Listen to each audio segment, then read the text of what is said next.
Տիկին Բադալյան, նախ ես կուզեի անդրադառնայինք ձեր թեկնածության ներկայացման դրվագին, մենք չլսեցինք, որ ձեր գործընկեր Տարոն Չախոյանը նշեր ձեր կենսագրական տվյալներում, որ դուք աշխատել եք Երկիր մեդիա հեռուստաընկերությունում,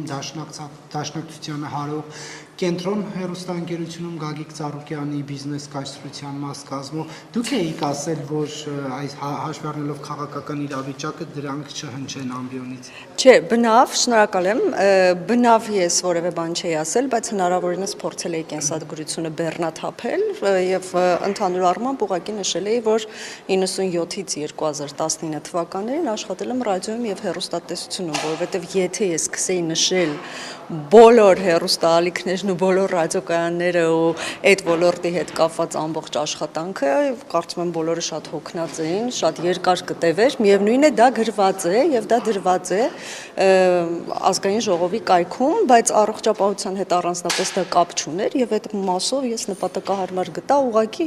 մեկ բառով ասել, որ ռադիոյի եւ հեռուստատեսության աշխատակից եմ եղել։ Տիկին Բադալյան, բայց Տարոն Չախոյանը ձեր թեկնածությունը ներկայացնելու ժամանակ երբ հարցեր էին հողում կոնկրետ ոլորտային, նշում էր մենք այստեղ բժշկական կենտրոնի տնօրեն չենք ընտրում, այնինչ օրինակ բժշկական կենտրոնի տնօրենը շատ հանգիստ կարող է բժիշկ չլինել, կարող է լինել ֆինանսիստ, իրավաբան, ցանկացած մասնագիտություն, բայց ոչ օրինակ բժիշկ, բայց ձեր պարագայում կամ օրինակ գլխավոր բժշկի պարագայում պիտի լինի, պարտավոր է օրինակ լինել բժշկական մասնագիտություն։ Պարտավոր չէ, որևէ տեղ նման բան չկա գրված եւ նաեւ հիշելով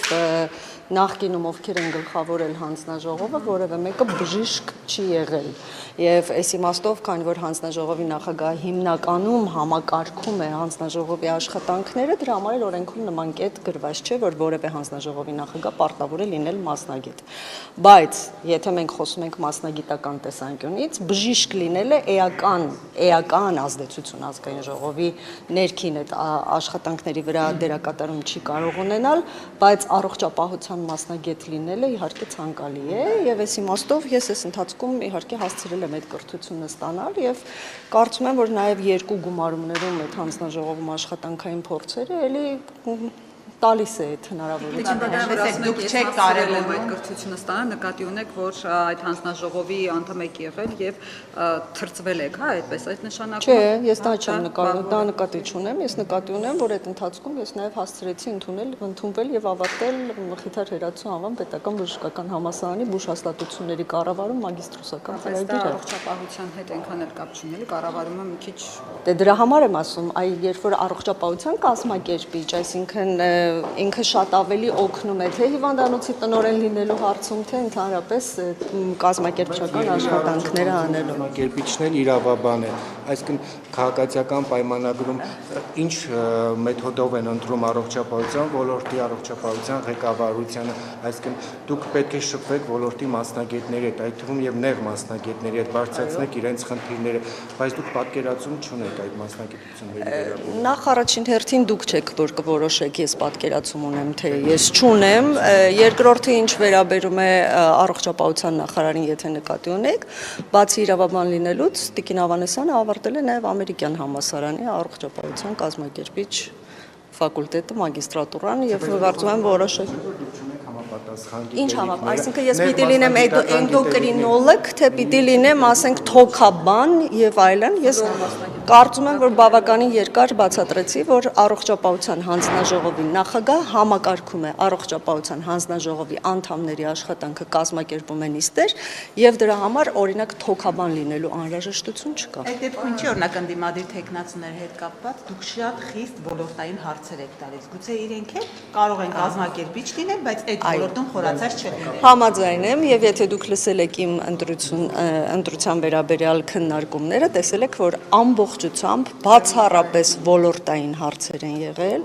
ինչի համար ես շատ ուրախ եմ եւ շատ շնորհակալ մեր ընդդիմությանը, որը նույն տարբերակով էլ մեզ ոլորտային առումով քրքրել է եւ կարծում եմ, որ սա լավագույն տարբերակն է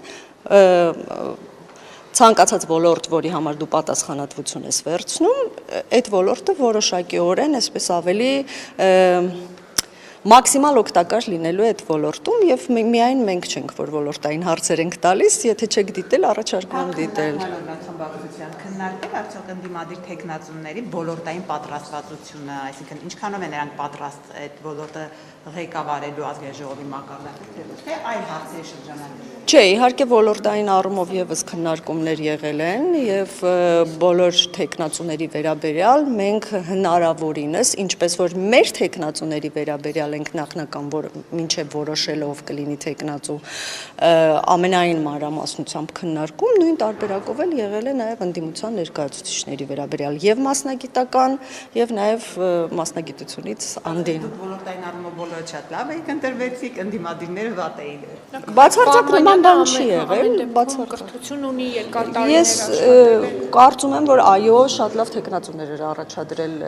ուժեղ Հայաստան խմբակցությունը եւ շարունակում է շատ լավ տեխնացուներ առաջադրել եւ մենք այդ համեմատության մեջ մեր ընտրությունը կկատարենք։ Տիկին Բադալյան, առողջապահության այդ համընդհանուր ապահովագրության վճարների հետ կապված այսպիսի խնդիր են բարձրաձայնում քաղաքացիները։ Քաղաքացին, որ օրինակ աշխատում է եւ գործատուն վճարում է այդ գումարը եւ պլյուս ունի ԱԶ 129,000 դրամ ինքն է վճարում, հետո պետությունը վերադարձնում է միայն գործատուի տված այդ, դա որը կազմում է 56,000 դրամ, որովհետեւ այնտեղ գործատուի հետ պետությունը սուբսիդավորում է։ Հիմա ստացվում է, որ այդ քաղաքացիները 129,000 դրամից ավել են վճարում, որովհետեւ այն մի 129,000 դրամը ամբողջությամբ հետ չեն ստանում։ Այս խնդրի հետ կապված առաջիկայում հնարավոր է ինչ-որ լուծում լինի։ Այո, այս խնդրի հետ կապված քննարկումներ այս պահին էլ ընթանում են եւ եթե հիշում եք նախորդ փուլում էլ երբ որ արդեն մենք ԱԶ-ները եւս այդ 120,000 դրամներով ներգրավեցին եւ դարձան առողջության ապահովագրության շահառու, այնտեղ էլի խնդիրներ կար, որովհետեւ ԱԶ-ն միանգամից պիտի վճարեր այդ գումարը, այն դեպքում երբ որ մյուս աշխատողները ամսական էին վճարում, այդ խնդիրն է լուծվեց եւ հնդածս երբ որ խնդիրներ են առաջանում, մենք փորձում ենք դրանք կարգավորել։ Այնտեղ համակարգում մի քիչ բարդություն կար, որովհետև այո, սկզբում բողոքի ալիք բարձրացրեց նաև դա, որ երկու աշխատատեղից միանգամից վճարվում է հիմնադրամ, հետո հիմնադրամը հետ է վերադարձնում երկրորդ աշխատատեղից վճարված գումարը եւ այլն, բայց տեխնիկապես այս կեսն է վերադարձվելու մասը իհարկե ամենայն մանրամասնությամբ պիտի քննարկվի եւ մենք առաջիկայում աշխատանքային իհարկե, այո, մենք աշխատանքային քննարկում պիտի անենք առաջիկայում բոլոր այդ ֆինանսական եթե մտահոգություն կամ եթե որևէ խախտում կամ որևէ խնդիր է առաջացել, ամենայն մանրամասնությամբ պիտի քննարկենք։ Տեսեք, նաև ձեր հանձնաժողովը շատ ուղիղ չէ, բայց որոշակի առումով առնչություն ունենալու է սոցիալական ոլորտի հետ, համագործակցություն, հարաբերություններ պետք է լինեն նաև աշխատանքի եւ սոցիալական հարցի նախարարի հետ։ Ձեր եւ Արսեն Թորոսյանի հարաբերությունները կարծես թե այդքան էլ հարթ չեն, հնարավոր շատ հարթ են մեր հարաբերությունները եւ տեսեք նախ ես կարծում եմ անձնական որևէ լարվածություն երբևէ չի եղել, կարծում եմ այս մասին պետք է անպայման խոսել, եղել է շատ սուր քննադատություն, փոխադարձ, հա, երկու կողմն էլ իրար փոխադարձ քննադատում էին, բայց ես դրան շատ դրական եմ վերաբերվում իրականում, որովհետև երբ որ ընդդիմությունը մեզ չի քննադատում, մենք հավանականությունը, որ կլճանանք կամ այսպես իրար գովալով միայն եւ միայն դրական այսպես